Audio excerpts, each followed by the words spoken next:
We've got Misha and Ron here with us now, who are the founders of Suicide Watch and Wellness Foundation. How are you both, first of all? We're both doing really well, Toby. And how are you? That's important. Yes, it's very important. Yes, nothing to complain about. I'm actually doing quite well. I'm surprisingly happy, but for no reason. Is that normal? Yes, it is. It's good to be happy. Yeah.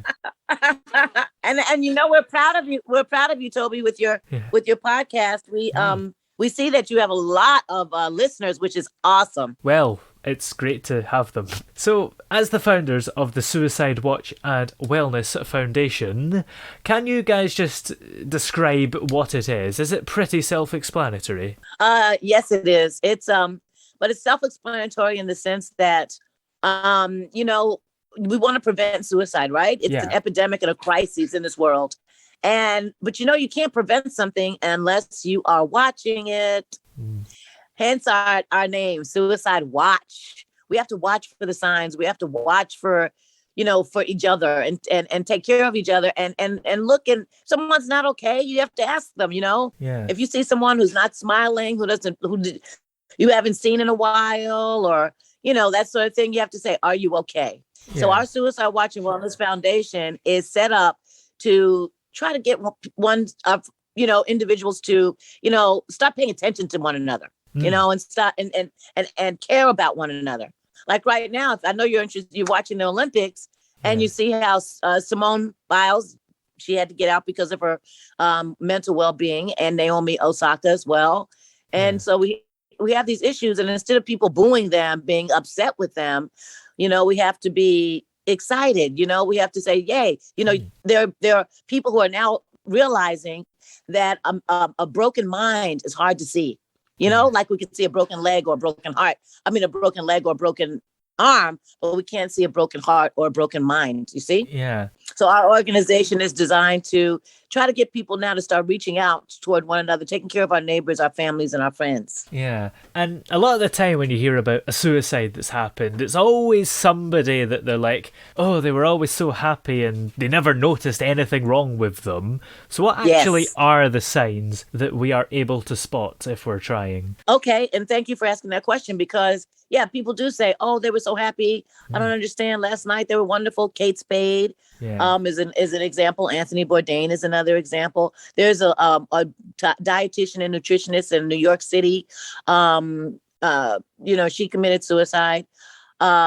She was happy. Yeah. Everyone thought she was just, you know, fine. And it was like, what happened to her? You know, she always she was interested in, you know, making everybody happy and smile. Tara Condell.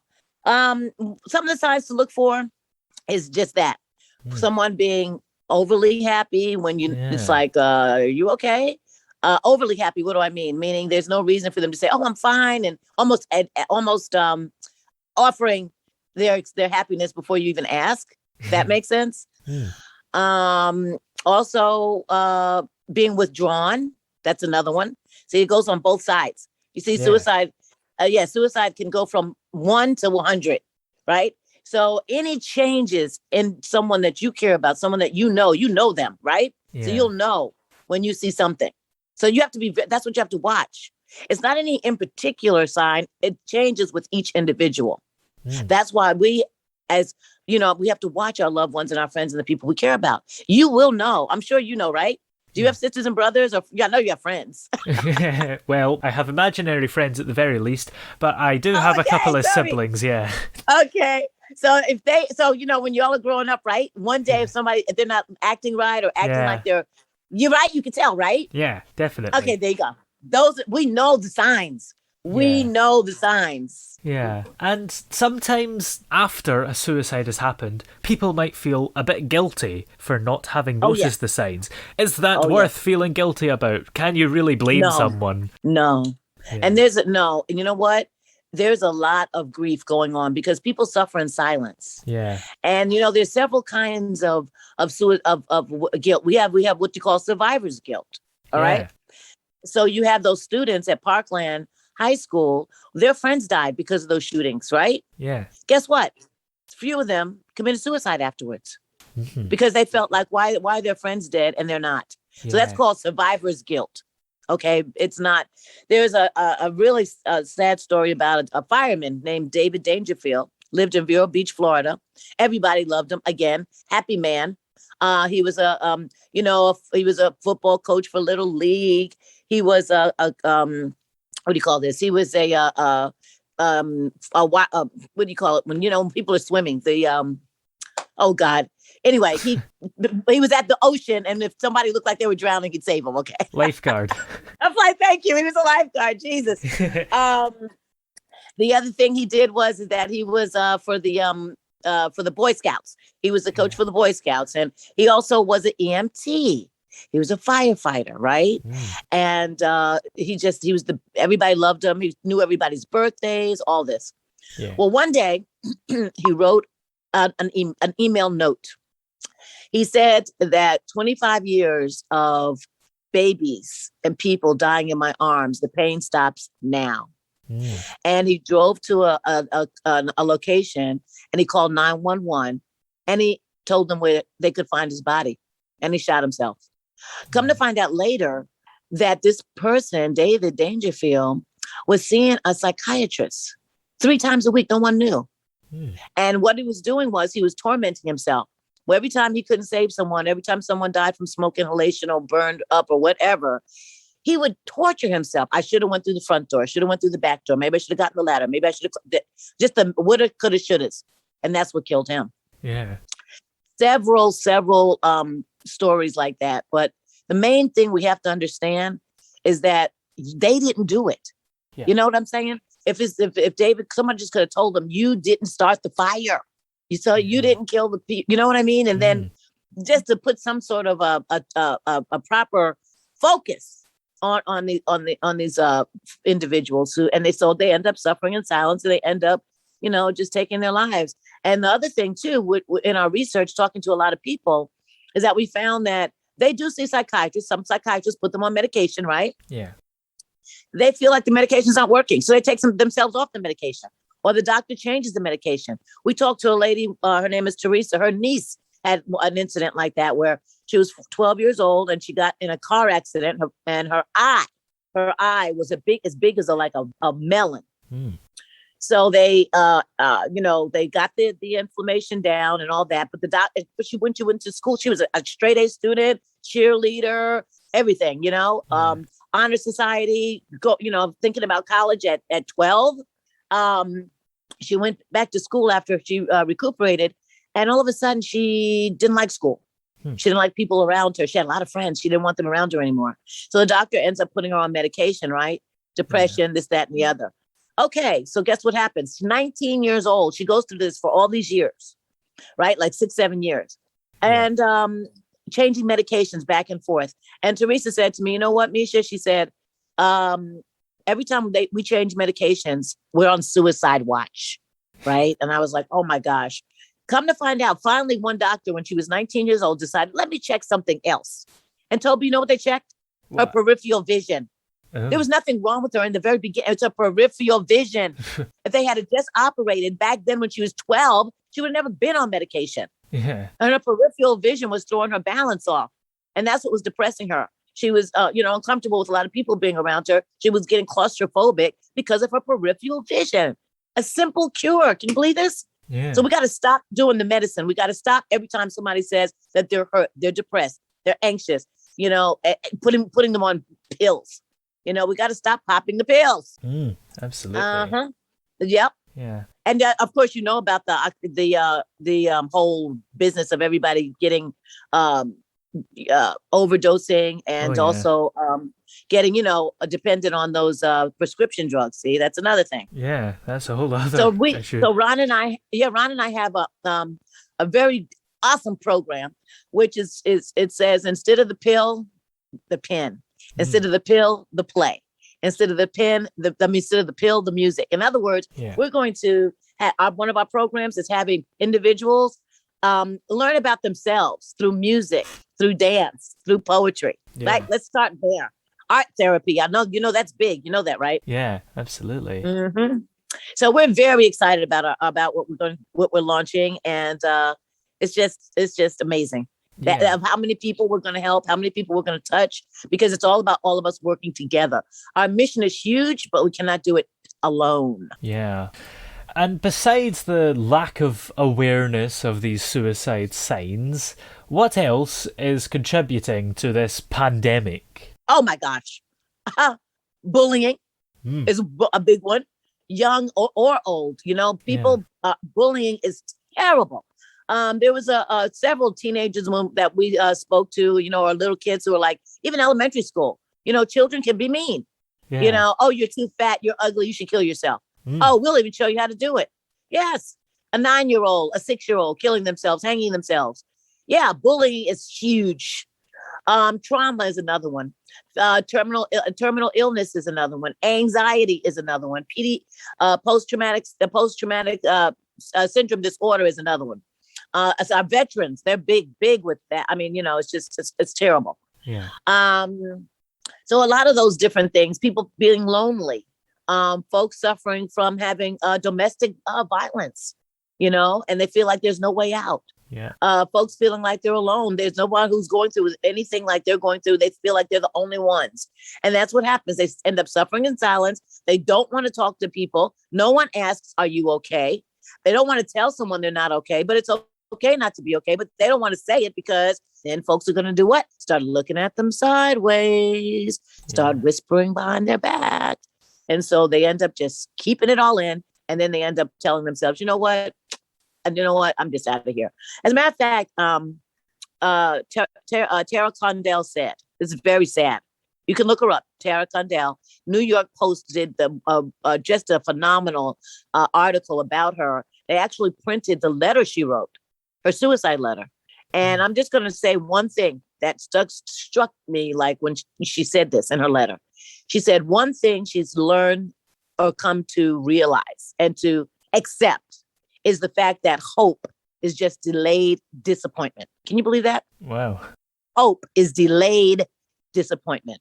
Now, that's when once you believe that there's no hope in your life, then you feel like you don't need to live anymore. Yeah. And that made me think of Jesse Jackson. Do you know the Reverend Jesse Jackson? I don't think so. Okay. Well, anyway, he's back in the day, civil rights movement and all that. But he used to say, his mantra, he used to say, keep hope alive. And that's it just struck me when she said, now I see why he said that. Keep hope alive, because if you don't, you might not live. Yeah. And that was very telling when she said that. Hope is delayed disappointment. Now, we cannot let our fellow friends and family believe that. We cannot, not for 1 minute. Yeah. Hope is not delayed disappointment. I wish I could have met her and told her that. Yeah, for sure. So you're working for a huge cause. Is there something personal behind the creation of Suicide Watch? The only personal thing behind that, I'm a pretty happy person. I have 2 sisters. I have a wonderful mom. She's awesome. My father passed away. I have an awesome husband, Ron. So we met in school. We both graduated from Syracuse University. So here's what happened, though. We were on the bus in New York, going to New Jersey on the bus. Yeah. And the bus driver said, do you see that bridge over there? And I was like, yeah. George Washington Bridge. He said, uh-huh. Do you know more than 10 people jump off that bridge every day? I was, what? I was like, what? Okay, so that's all I said is what? All right, but then he goes further to say that the New York, New Jersey Port Authority pays magazines and newspapers not to print this information because it would disturb their tourists. Now that's when I got angry. Yeah. And I looked at Ron. I said, Ron, we got to do something about this. And us being in the entertainment industry ourselves, that's where, they were familiar with that medium. I said, we have to do something. And that's what really started the whole thing of us doing research. It started there. And when we researched, we found out that, oh my gosh, suicide has gone up 30% in the last 5 years. This is crazy. It's like, well, who's doing anything about this? So there's a lot of nonprofit organizations that are talking about suicide prevention. Yeah, but it's not being prevented because guess what? Nobody's watching. Nobody knows what to look for. And so, or they're not paying attention. Let me put it like that. You know what I mean? You got to pay attention to people. And that's what we hope we'll be doing with Suicide Watch and Wellness Foundation. We hope to wake people up, enlighten them to become aware that they must pay attention. So that's it for as far as as far as our personal experience. Yeah, and may I say something, Toby? Yeah, of course. The main goal of Suicide Watch and Wellness Foundation is to be able to catch suicide and or mental health tendencies before they begin. Mm-hmm. Yeah. So in other words, we call ourselves the before people because you know what, it's a thing that happens, like Misha just indicated, that from 1 to 100, there are several levels and things like that that can push people over the edge. Mm-hmm. So, and watching them at these points of life, changes and difficulties and things like that, it is the most important thing, because it just doesn't happen that a person wants to commit suicide that day and or has ideations or ideas to be able to want to commit suicide. Yeah. It begins somewhere. This is where we come in. Mm-hmm. And also, if the people already committed suicide and family members are grieving, we've got tools and ways to be able to sort of assist and be able to sort of intervene with psychologists, with social workers, and people like that. In other words, we are basically saying we have to be there for each other. Mm-hmm. Yeah. We have to, because we are connected people. We connect. We live as like right now, as you are on the phone with us talking and exchanging ideas and things like that. It's important that we keep this in the conscience of the people 24/7. Yeah, because it's not something that just happened today. that's right. Yeah, that's for sure. And where do you see the organization in the next 5 years? Oh gosh, worldwide, Yeah. worldwide, all over. Because because here's what it is: we're bringing communities together. And we've got a program that is going to, how they have those AAA programs where people for Alcohol Anonymous. Oh yeah. We have a program similar to that for folks who are suffering in silence, and I'm very excited about that. And that's going to be worldwide. We're going to have cottages that we're going to where people can come and feel better about their conditions through the therapists and social workers and the teachers, psychologists that are going to work with them. And we expect those to be all over the world as well. So worldwide. This is a worldwide epidemic and a crisis. Although in America, it's really bad. And then, of course, it's even gotten worse since COVID-19. Oh, my gosh. Oh, yeah. Yes. All people, being isolated from one another. Yeah. We're like we're creatures who love to socialize. And so COVID-19 has really thrown a loop to everybody. Yeah. But you got to be happy with yourself. One of our goals, Toby, is for folks to, get to know yourself. Yeah. Get to know yourself.